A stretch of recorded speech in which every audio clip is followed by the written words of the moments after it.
Hello everyone, what is going on? James the Coltrane here, and welcome to Remembering Halo Reach. It released on the 14th of September 2010. It's a prequel to the first Halo game, Halo Combat Evolved. The game unfolds the destruction of Reach by the Covenant, and how we get to the events of Halo Combat Evolved, and how in every war there are very many sacrifices that go unmentioned, or unknown, or even forgotten by most. Let's jump into remembering this game. Missions and story, noble actual. Like Halo 2 and 3, we start off with a cinematic cutscene mission where we get introduced to the characters you'll be spending a decent chunk of time with. Noble team. You're the new recruit stepping into some shoes the rest of the team would rather leave unfilled, as Carter said. And the man, the myth, the legend replied, "Just because they stepped in gum, I do that all the time."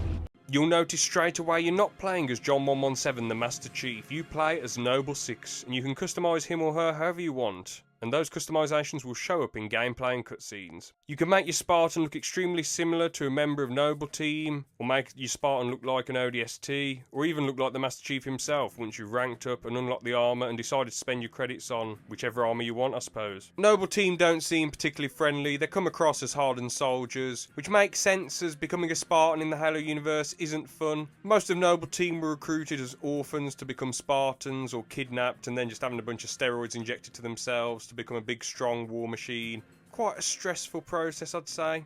First time at this point in the series that we have Spartan AI running around with us in a Halo first-person shooter game. Carter tells us no more of this lone wolf nonsense, we're a team here. That's the dev saying to you, you're used to being a one-man army as the Master Chief or Arbiter. Well, not this time. This time, you get a bunch of indestructible AI Spartans to help you out in the missions. Well, that certainly beats the Marines helping. I can send Noble Team out to do my dirty work on a legendary run of the game, put my feet up, and let my belly hang out. Winter Contingency. The first gameplay mission involves Noble Team being sent to investigate the loss of contact to Visegrad Relay. Carter's gaffer advised that only reckons the local insurrection is causing a raucous. If you've played a Halo game before, you can be almost certain that it's who's responsible for this bamboozling conundrum. In this mission, you end up with Noble Team in its entirety by your side in the field of battle. Noble Team cannot die during gameplay.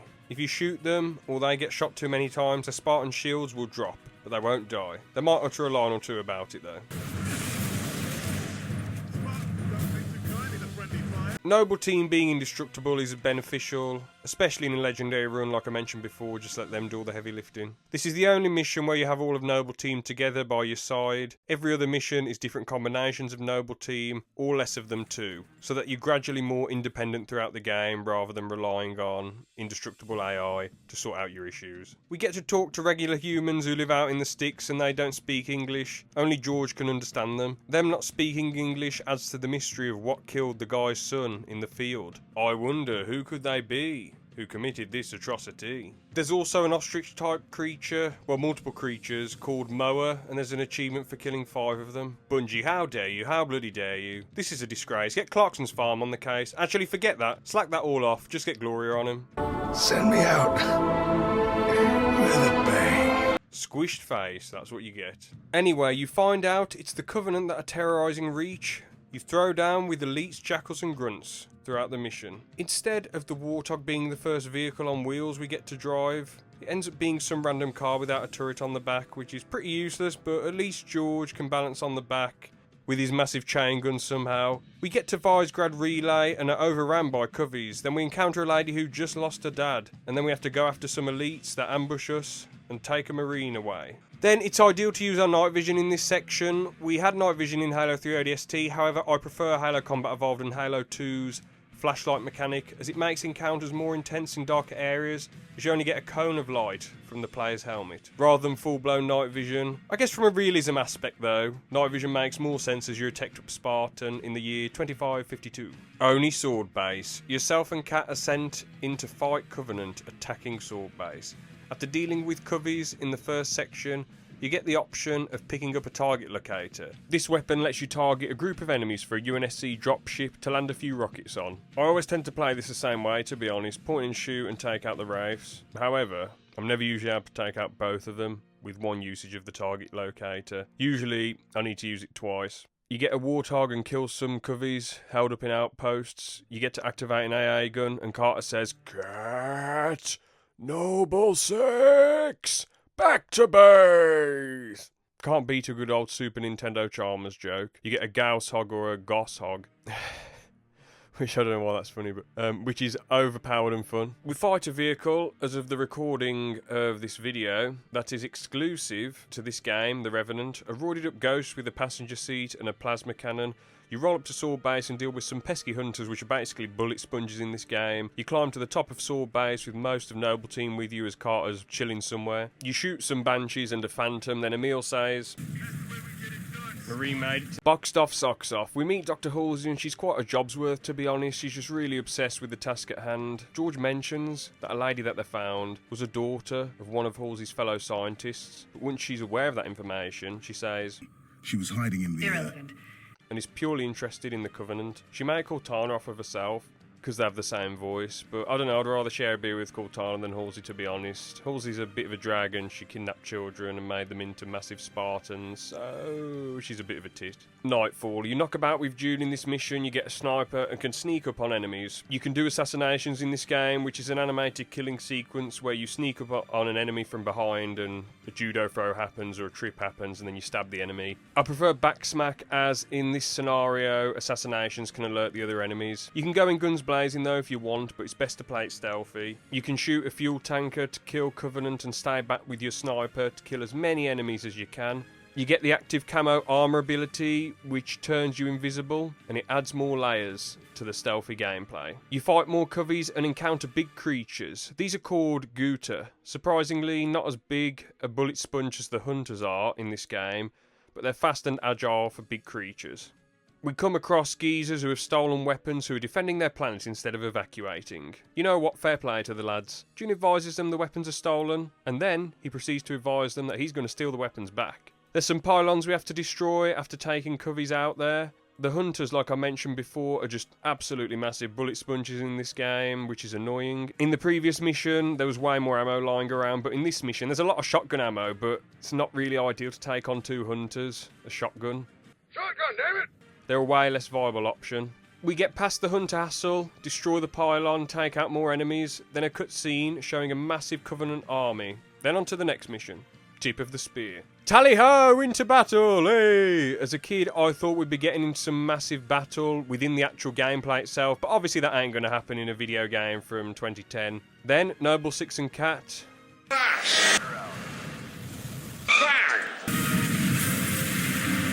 Wallop! What a video! Hi, I'm James the Coltrane, and I drive a Warthog, but not like this.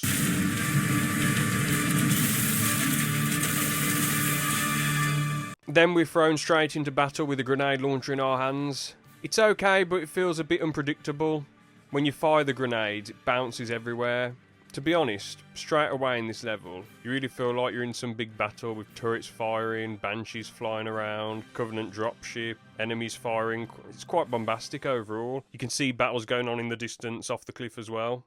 You take on enemies and have to take down massive covey turrets. On Heroic, I stay away from going inside the turret with all the enemies lurking around. I keep shooting on the big rocket hog from a distance, which eventually destroys the turrets. I did this in a later section where there's multiple vehicles going around and hunters around as well.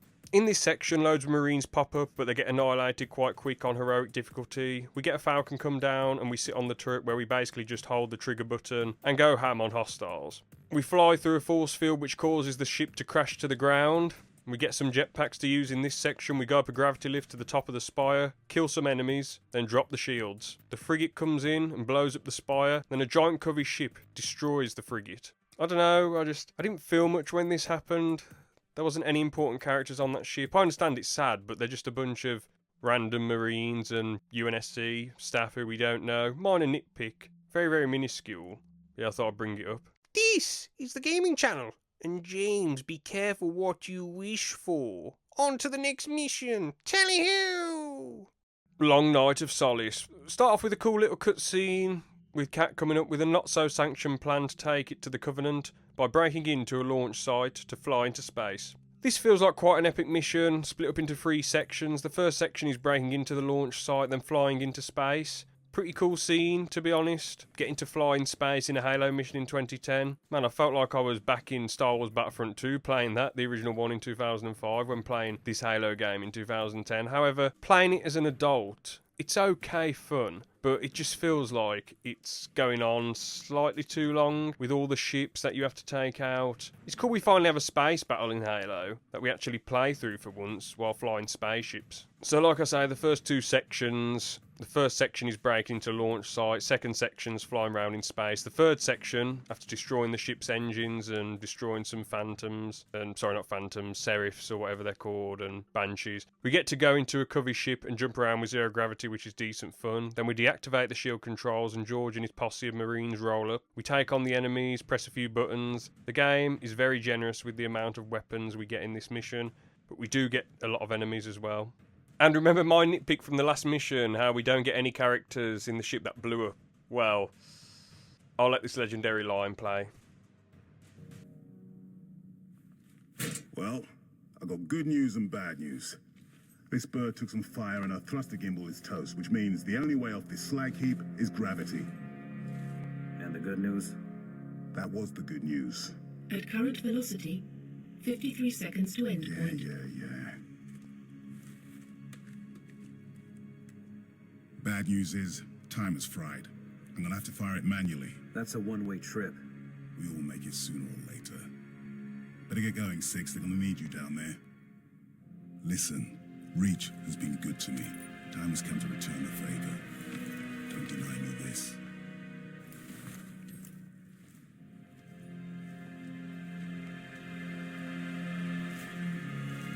Tell him to make it count. Damn, George has to stay behind. No, cool London bloke is going to get blown up. There aren't any other UK-sounding Spartans in the game. Oh wait, George is of Hungarian descent. Oh, I never knew. Well, I'm still equally as sad. Well, George tells us to make it count and throws us off the ship. When I first played this game at 10 years old, I actually thought that he was the bad guy, and then my dad was saying, no, he's the good guy. He's not throwing you off the ship for no reason. He's the good guy. He's sacrificing himself. And I was like, oh. We fall from space, and I never noticed this till writing the script for this video, but you can actually hear Sergeant Johnson in the transmission being played after George detonates the bomb. Rupture detected. Yeah, we're picking up anomalies too. Are you reading it? Slip space rupture detected. Exodus. Noble 6 falls from space, then he's already back on the Covenant's case and goes back to New Alexandria to try and help people evacuate. I do enjoy this mission, it's very good. Saving civilians, encountering the brutes for the first time. The brutes look daft in this game though, honestly, they look strange. They look more like orcs than alien apes. One dude says, "Just do, man." Bro, don't tell me what to do, you cheeky sod. I'm the cavalry, baby! We get an ODST AI here, but they're just about as good as the Marines, to be honest with you. The scene when you're on the turret seeing the Marines get whooped, seeing a plane full of civilians being blown up, it's quite powerful, to be honest. It shows you this ain't just a bunch of Spartans and Marines getting massacred. Regular people are getting affected by this alien takeover of Reach. This is actually one of the only missions in Halo where we have civilians running around during the gameplay. We do see dead civilians in Halo 3 ODST though. New Alexandria. This is where you fly around New Alexandria, going wherever Cat tells you to go, deactivating Covenant communication jammers. We go to New Alexandria Hospital, a nightclub, with those hassle-inducing hunters. I like the glitch where you can get the Covenant to start partying and dancing. Then the Synoviate Centre, which is the most challenging area in this level with the most enemies. It's pretty cool back in the day getting to fly around such a massive environment. There's an objective where you defend Marines at the top of a building as well. There was a cool glitch where you can fly a Pelican and even a Phantom in this level, which is something I imagine a lot of Halo fans wanted to do at the time of this game's release. We land and end the mission. Then we get a cutscene with Noble Team, and they all seem pretty annoyed about the Covenant being rather successful so far in their takeover of Reach. Then they're hit with glassing beams from a Covenant cruiser. Cat then gets shot in the head out of nowhere. Quite a sad, shocking death really, quite realistic that even Spartans can die out of the blue in war. The package. You have to re-enter Saw Base, you get a tank after taking out the first wave of enemies, which is great as there's an abundance of tank gameplay in this campaign. This really feels like the Covenant have shafted this area, as the area is covered in debris, and parts of the area look damaged as well. Good redesign. The cutscene we get is pretty good, showing how secret and locked away Halsey's lab is. We defend a lab from wave upon wave of coveys, then we get a cool cutscene with Halsey showing off Cortana for the first time. Honestly though, I'm shocked at how unguarded the lab is. If it wasn't for the last 4 members of Noble Team, Halsey would have been blasted to bits. 6 is chosen to deliver Cortana to Captain Keyes and the Pillar of Autumn posse. Bit annoying though, June gets to fly off with Halsey and have a laugh while we're going to imminent death. I mean, bloody hell. Absolute utter madness. I can't believe this. It's no good. Got to hit the UNSC complaint line. I don't care if Carter told him to go with Halsey. No good. 1 out of 10, thank you. Then the base gets... What the fuck?!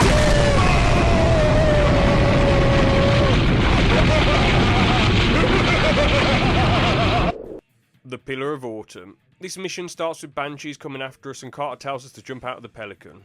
Bloody hell, he timed that jump well, fair play. If we landed on hard flat ground, that would have been awful. If we didn't have the mountain to slide on, that would have been an interesting way for the game to end. You can jump off a cliff and assassinate an elite, which will give you an achievement. I always go for it, but I fail miserably. We can drive a small truck for a laugh. The final mission feels grand and epic, with us having to take on many enemies in many different locations within the level. We go on such a massive trek to deliver this package. This must have been how SpongeBob and Squidward felt in the pizza delivery. Except we don't get an angry and grateful fish at the end. We get a middle-aged military man who doesn't appear grateful, but most people in the UNSC don't show any emotion, to be honest. I'm sure the old coot is grateful deep down, in his own way. The sections with the hunters was quite a ball ache for me on heroic. I didn't pick the right weapons for it though, to be fair as well. They're just doing a bloody dance. What's going on there? I don't know what to do. There's some scarabs you get to fight, only for a short time, then they crawl away. It's quite a shame really, because I enjoy destroying them and jumping onto them like you can in Halo 3 and destroying them from within. Carter's death scene, man. Legendary. Come on, boys. You're on your own, Noble. Carter out. And Emil's was pretty cool too.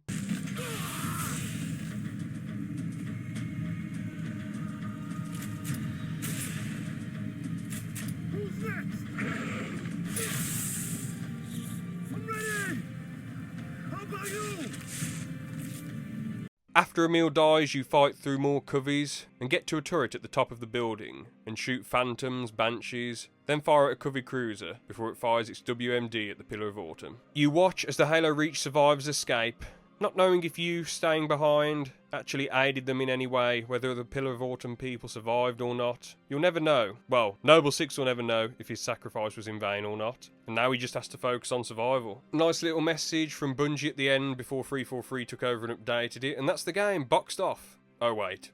Lone Wolf. You take on as many coveys as possible, there's dead Spartans lying around, and when losing health you see cracks in your helmet. Then when you lose most your health, a cutscene plays, where Noble 6 dies, and Halsey gives a little speech at the end. Overall, fantastic campaign. I enjoy it a lot. The story's alright, it's just the planet slowly getting taken over, characters are okay, Noble Team have their own little personalities, but they're pretty surface level. They don't get into it that deep with how they feel about Reach being taken over. They're your hard man and hard woman soldiers for you, I suppose, who don't show their emotions and aren't all that sentimental. Apart from the big man. He was always sentimental. When they lose a teammate, they don't really show any emotions, they just get on with their mission. For the cutscenes, I like the one where George says, "That was the good news." I like when they're all talking before they steal the spaceships. I like the cutscene after New Alexandria 2, where they're just talking about how it's all over and reminiscing about George. I like how they talk with their helmets off as well. They could have easily just had their heads bobbing around, up and down, like a machinima, but they chose not to, and I respect it. Their designs are cool and distinct with their armour and colours. Halsey is alright, she's just a very cold, smart-ass lady in this game. Alright character, I suppose. Holland doesn't do much. It's cool to see Keyes back, but he doesn't do much either. Multiplayer. Now this multiplayer is good overall, but I do have a few qualms with it. The maps, while good, are all ripped from campaign missions. There were DLC maps that weren't, but you had to buy them of course back on the 360, which I wasn't a fan of. I didn't bother buying them. I didn't experience these maps until they came to the Master Chief Collection. However, they were made free in 2017, so fair play, could be a lot worse I suppose. You had community made maps, which were decent. But I don't know, man, I prefer proper made maps by the devs, you know. I don't mind these maps, the game has made them, you know, and they did a great job. But it's a bit naff on Bungie's part, in my opinion. But again, at the same time, I suppose it's unique in a way, because at the time, 2010, 2011, 2012, I can't think of many games that had community made maps, at least to my knowledge. Please let me know in the comments if there are any other games around this time period that did have community made maps, but and they were actually released and put as options on multiplayer as maps that you can actually pick. But I can't think of any around that time. I know this is how most games are, but the ranking system was all about how much you played this game, rather than your skill level. Halo 3 did it best, where you had a skill rank and a regular rank, but in Halo Reach, you could keep grinding Griffball and attain a high rank and pimped out armour. This could have been resolved if they'd had levels for ranked mode, like, I don't know, you're level 7, you've won 7 ranked games in a row, hoorah. Or even leagues for ranked mode as well. Thing is, I'm not even a good player. I don't really like competitive. I don't really care for it, but I just feel like it's important that a game actually shown within the game, you know, their skill levels represented with a skill rank, instead of just having a rank where you just can grind the game and get a high rank. The multiplayer did keep me hooked though as a kid, as I wanted to get armour to make my Spartan look like members of Noble Team and ODST, Master Chief. And we could play as different elites too, but they'd only show up in some game types, as most of the multiplayer revolves around Spartan versus Spartan gameplay. Invasion was a cool game type that was added to Halo Reach, where you get different phases of the game. Attackers have to occupy territories, or arm bombs, or deliver an energy core to a dropship. And the defenders have to stop them from doing these things. Spartans versus elites in this gameplay too, which is cool. Now let's talk about Bloom. In previous Halo games, the main consideration with bullet to player contact was distance, so long as your crosshair matched up with them, within close proximity you'd be able to make the damaging contact. There's bullet delay here and there in the original trilogy, but you get the picture. It's just odd. With the last almost 10 years of Halo games at the time, there wasn't any expanding crosshair. I just feel the Bloom changes the accuracy of your shot.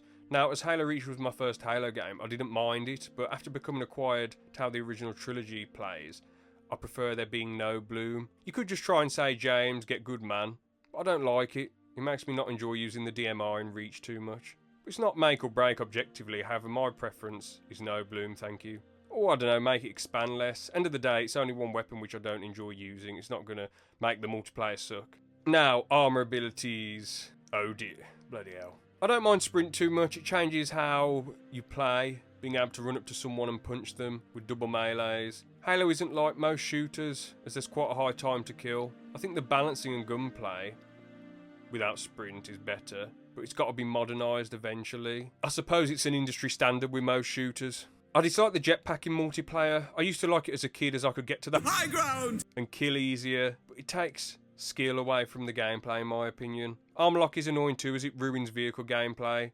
As if you go into armor lock, when someone tries to splatter you with a vehicle, the vehicle blows up. It's annoying as well if you land a sticky grenade and then someone goes into armor lock. Just feels like a bit of a kick in the belly. Going invisible on command is okay, rather than it being a power-up like it was in Halo 3. I think they balanced it decently in Halo Reach. I've rarely found evade to be an unfair advantage as well, but then again, I've not really seen many people use it. There's one where you drop a bubble shield down, which isn't too bad as well. However, I prefer it when you could find gadgets around the map, like in previous Halo games. Adding an extra layer to the gameplay, a nice surprise you find on the map. Or if you memorise their location on said map, you'd run to them straight away, potentially even fighting someone for a power-up. I prefer these abilities in campaign, to be honest though, as you go in on a path to the end of a level, so some of the armour abilities can make this more interesting, speedrunners for example. I feel armour abilities overall affect the balancing of the multiplayer, but it doesn't completely ruin the multiplayer experience or make it bad, by any means.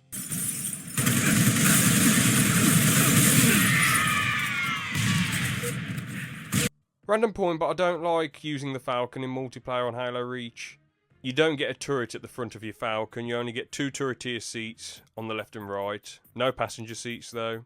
In multiplayer as well, it's easy for a Falcon to be shot down by a Spartan laser, due to it controlling in such a heavy manner. While in Halo 3 it was a lot easier to get out the way of a Spartan laser shot. You also had turrets on the front as well. I feel we lost out a little with Halo Reach, not having more original maps, no dual wielding weapons or skill based ranking, and more vehicles where you can carry more players. Like how we have an elephant in Halo 3, maybe we could have had a smaller version of a scarab like a locust. Or if we could have flown a phantom or pelican in some multiplayer maps. Something we gained though, Forge and custom games. We had this in Halo 3, sure, but in Halo Reach it was very cool how Forge World was a massive map. And it looks great, holds up now, pretty well to be honest. We have a cave, a canyon, a hangar, trees, and the sea. Very cool to be honest. There were loads of great custom games on Halo Reach, the funny roleplay elements to the games like the teacher or cops and robbers, the chaos of castle wars, the intensity of Indiana Jones and Crazy Highway. My favourite ones though were ones like The Teacher, where it's more roleplay based and you can have a good laugh and switch off, you know. Not really about skill, more just about messing around. It was a good laugh back in the day helping someone else out with a machinima and then play a bunch of custom games straight after. These were quite a lot of fun back in the day. I never downloaded them myself. I always had to join someone else's game due to the closure of Bungie's file shares, meaning users would have to bank on manually finding and saving files from other players' file shares. I never really made Forge maps myself, to be honest. It was funny how you could kind of grief people's Forge maps. Let's say 3 you were playing Forge, and then you put the spawn point in a kill ball, so when they die and they respawn, they just keep dying over and over again in the kill ball. The Forge was easy to use, to be honest, especially in comparison to Halo 5 Guardian's Forge. That was like a bloody mathematical equation, to be honest with you. While Halo Reach's Forge was easy to grasp and easy to use, I spent considerably more time on custom games than Forge, trying to make maps. Weapons. I'll discuss the weapons that Halo Reach brings to the Halo franchise for the first time. DMR, it's good, but I don't like the bloom. Concussion rifle, the ammunition it fires is very weak, to be honest. It tickles the vehicles. It feels like it does sod all to them. Useless. Plasma launcher. Great fun to use, having a sticky nade launcher that locks onto people. Needle rifle. Same as the DMR, but it can super combine like a needler. Grenade launcher. It's annoying how it bounces everywhere when you fire and it doesn't really do that much damage for a weapon that's firing an explosive. Focus rifle. It's a unique take on a long-range weapon. You have to steadily hold the beam on an enemy. And yeah, it's alright. I guess, like I say, it's a unique take on a long-range weapon because if you're not a fan of having to be accurate and fire one shot that's an instant kill or instantly takes down Spartan shields, you can just keep holding it down. It goes, you know, cheeky tickle gun, I suppose. Vehicles. Revenant, it's a beefed up Ghost, what can I say? It's got an extra seat, it's okay. I don't have a lot to say about it, to be honest. The Falcon. It's like a Hornet, but there's no turrets at the front. It's only got player controlled turrets at each side on multiplayer, on the left and the right, and driving it feels very heavy to control. Rocket Hog is decent, but the cooldown is a little bit too long for my liking. Theatre. This is the mode typically used to help people record their machinimas, and it's cool on Halo Reach with it being able to save up to 1,000 items and record in campaign, custom games, multiplayer and firefight. You could use the in-game camera to get good cinematic angles. It was originally made in Halo 3, but it's a neat little tool and got to put some respect on it. Legendary run. I've never solo Legendary played the game. I've done it in co-op.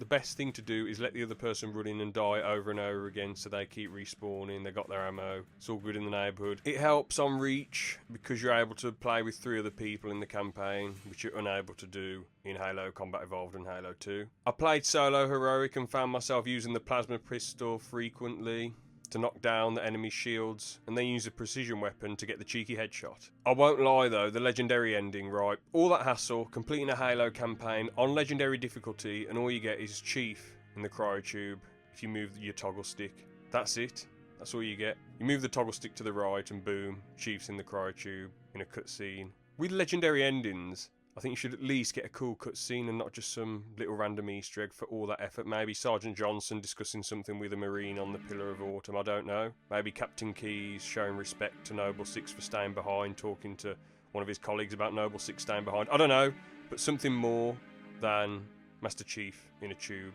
Thank you. Conclusion. I believe Halo Reach is a truly great game. Bungie certainly treated the fans to a fun experience with their final Halo outing. I truly enjoy the campaign, and the multiplayer ain't my cup of tea when it comes to the armour abilities, lack of original maps in the base game, and reliance on community-made maps. But I wouldn't say it's bad or anything. Me personally, I never really enjoy visiting it all that much. And the bloom ain't good. The custom games slap though, in all honesty, I've got to say they're amazing. I've got to give them respect for making Forge World. Absolutely brilliant map. Also props to the community for making some amazing custom games as well. On the Coltrane meter, this gets a 91%. Well, that's all I've got to say for today. Take care, all the best, God bless.